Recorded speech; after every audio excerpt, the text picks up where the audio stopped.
are back. Continue to talk with Desmond Meade here on Orlando Matters. Thanks for sticking around. Let's talk about the court challenge. I know you're not as involved in that. Do you expect that to change? Does it change your focus at all?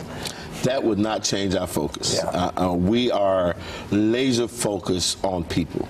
At the end of the day, what we know, challenge or no challenge, what we know that there are people's lives at stake. Mm-hmm. There are people that want to engage in our democracy. And that's what we're going to be concentrating on. It would seem to me like both sides, you want to get people to vote, so you'd find a way to get the financial part. Republicans wouldn't want to be seen as the party that is stopping voters, so neither side has much to win if this would go to court. I mean, the goal is to let people vote, it seems like, at the end of the day. You know, at the end of the day, when you have partisan bickering, right, the only casualties are regular people. You know, and so we try to keep the thing elevated above that. At the end of the day, I think that when you create a more inclusive democracy, right, you create a more vibrant democracy. And a vibrant democracy is good for everyone. You know, a democracy in which people who may have differences of opinion could come together and they could debate and they could engage in conversations and come to some solution. Those are the great moments. You know, one of the things that I always like to share is that when you talk about our country being great, right, it's in those moments when we could put aside our racial differences, when we could put aside our political differences and connect along the lines of humanity, right? Connect along some basic values that we share, right? And so that's where we're at. That's that space that we're going to remain. That's that space that we're trying to draw everybody to, because when we draw people to that space, great things happen. You've seen it with Amendment 4. You know, you see these things in hurricanes, in the aftermath of hurricanes. Absolutely. When you see the best in humanity. That's when you see the best. Well, let me ask you this. 11 of 12 amendments got through to the point where I don't think we'll see amendments voted on like we did before, because they're going to raise the bar. Have you sat back and thought, if we didn't get it in this time, we may never have got this done?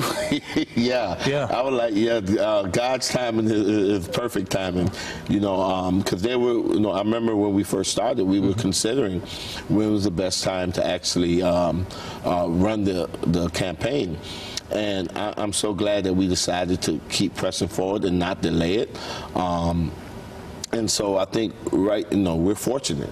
We're fortunate. The beautiful thing, and I tell folks, Amendment 4 is law, right? Amendment 4 is enshrined in our state constitution, and the only thing that can change that is another initiative to undo what Amendment 4 did.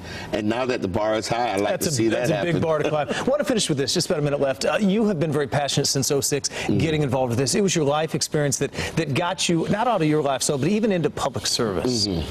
Yeah, no, so as a person who has battled drug addiction and homelessness for quite a number of years, been in and out of jail, you know, and just having my life spiral down to a point where I contemplated suicide, you know, I have a newfound appreciation for life. And in that process, I was able to discover what my purpose was. And it was to give back. You know, every day that we wake up, you know, how are we thinking about what can I do to make my community a better place? What can I do to bring a smile on someone's face? What can I do to make my community safer?